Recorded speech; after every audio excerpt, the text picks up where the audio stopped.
ಜಿ5 app download ಮಾಡಿ ಮತ್ತು ಸಂಪೂರ್ಣ ಸಂಚಿಕೆಗಳನ್ನು ಉಚಿತವಾಗಿ ನೋಡಿ. ಅರ್ಚಕರೇ, ನನ್ನ ಮಗಳು ತಾಯಿ ಆಗ್ತಿದ್ದಾಳೆ. ಅವಳಿಗೆ ಯಾವುದೇ ಥರ ತೊಂದರೆ ಆಗದಿರೋ ಹಾಗೆ ಸದಾ ಸಂತೋಷವಾಗಿರಲಿ ಅಂತ ಅವಳ ಹೆಸರಿನಲ್ಲಿ ಅರ್ಚನೆ ಮಾಡಿ. ಸರಿ, ಹೆಸರು ಹೇಳಿ. ಪಾರ್ವತಿ.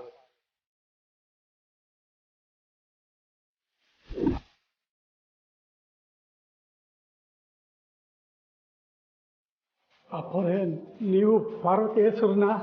ಹನುಮಂತು, ಈಗ ನೀನು ಅರ್ಚಕರ ಹತ್ರ ಹೇಳಿದ್ದನ್ನ ನಾನು ಕೇಳಿಸ್ಕೊಂಡೆ.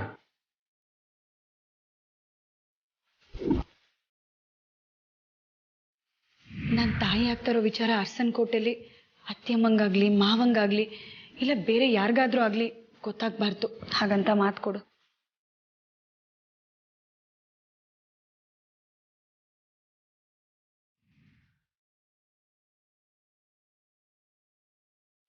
ಅಮ್ಮವ್ರಿಗೆ ಹೇಳಬೇಡಿ ಅಂತ ಪಾರು ಮಾತು ತೊಗೊಂಡ್ಲು. ಆದರೆ ಈಗ ನನ್ನಿಂದಾಗಿ ಅಪ್ಪವ್ರಿಗೆ ಗೊತ್ತಾಗುವ ಹಾಗಾಯಿತು. ಇನ್ನು ಇವರು ಅಮ್ಮವ್ರಿಗೆ ಹೇಳದೇ ಇರ್ತಾರ? ದೇವ್ರೇ, ಏನು ಮಾಡಲಿ ಈಗ?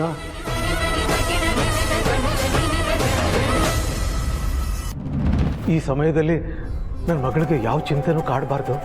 ಅವಳು ಸಂತೋಷವಾಗಿರೋ ಹಾಗಾಗಲಿ, ಅವಳ ಹೆಸರಲ್ಲಿ ಅರ್ಚನೆ ಮಾಡಿ ಅಂತ ತಾನೇ ಹೇಳಿದ್ದು. ಹೌದು ಅಪ್ಪರೇ, ಆದರೆ ಮನೆ ಬಿಟ್ಟು ಬಂದಾಗಿಂದ ನನ್ನ ಮಗಳು ಸಾಕಷ್ಟು ಒತ್ತಡದಲ್ಲಿದ್ದಾಳೆ. ಅಳಿಯನ್ ಬೇರೆ ಕೆಲಸ ಇಲ್ಲ.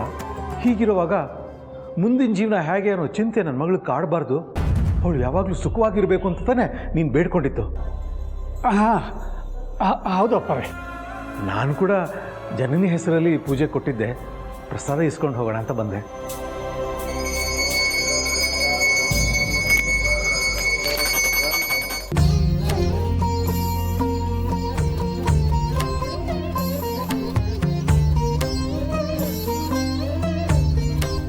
ಇದನ್ನ ತಾಯಿ ಆಗ್ತಾ ಇರೋ ನಿಮ್ಮ ಸೊಸೆಗೆ ತಿನ್ನೋ ಕೊಡಿ. ಇದನ್ನು ಕೂಡ ಗರ್ಭಿಣಿ ಆಗಿರೋ ನಿಮ್ಮ ಮಗಳು ಕೊಡಿ, ಒಳ್ಳೇದಾಗುತ್ತೆ.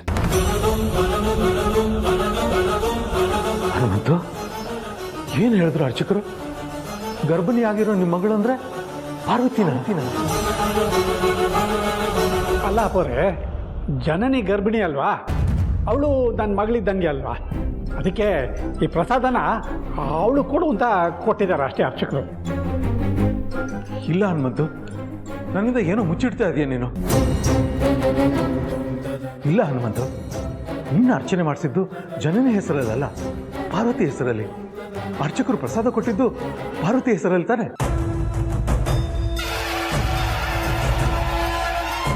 ನಿಜ ಹೇಳು ಹನುಮಂತು, ನನ್ನಿಂದ ಏನು ಮುಚ್ಚಿಡ್ತಾ ಇದೆಯಾ?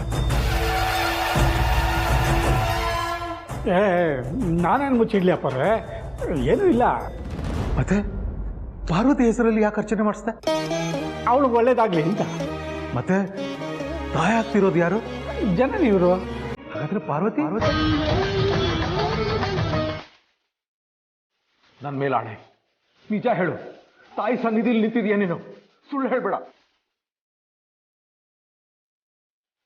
ನಿಜ ಹೇಳು ಹನುಮಂತು.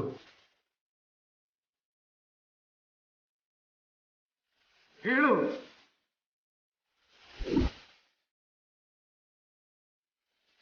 ಜಿ5 ಆಪ್ ಡೌನ್ಲೋಡ್ ಮಾಡಿ ಎಲ್ಲಾ ಸಂಚಿಕೆಗಳನ್ನು ಸಂಪೂರ್ಣ ಉಚಿತವಾಗಿ ನೋಡಿ.